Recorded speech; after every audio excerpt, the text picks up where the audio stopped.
The community of Abume relies heavily on the river for their livelihood, which is primarily centered on fishing. The business of the community has been significantly affected due to water spillage from the Akosombo Dam. I am in the middle of a river in Abume, in Akosombo, not really far from where the dam spillage is happening. But there is a disturbing issue here. Most of the fishermen who fish around here in Abume continue to tell me that the spillage is going to be of a huge impact to them because the level of the water has risen really high, and if you pay critical attention to the level at which the water is moving, the speed is really fast, and with a small mistake, trust me, this water can easily carry someone away. But they also tell me that what can really be of a huge impact to them is when the water make way into their rooms. When the dam is open, it puts our work on hold. It's a worry. I don't go fish again. But I go there, I don't go do the work. I catch the net there, currently go hard. Okay. But I don't go people. If it the water, the boat go turn. Yeah. You don't go people the boat. Other individuals who use canoes for transportation have expressed concerns about the increased water levels. 16-year-old Deborah Agwemafle regularly paddles her canoe to a nearby community to grind her cassava, but she was unable to do so due to the high water flow from the dam. I feel difficult to drive the canoe because when you are driving, the water is overflow.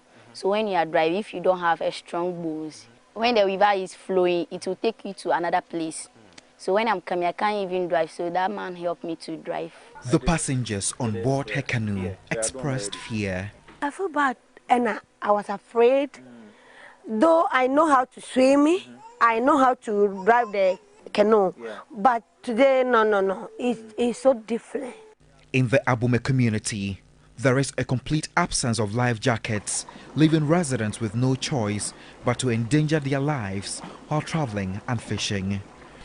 The chief of Abume, Togbe Duzonu II, recalls how a similar spillage on November 1, 2010 led to some casualties. They opened the spillage for that destroy people because of the fish. When the fish were coming, they rush. So how the water is forcing, you capsize your boat, then you die.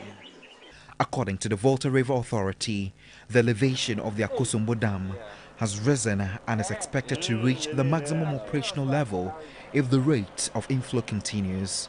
Some of the communities that may also be affected are New Senchi, Old Senchi and Atimpoku, among others.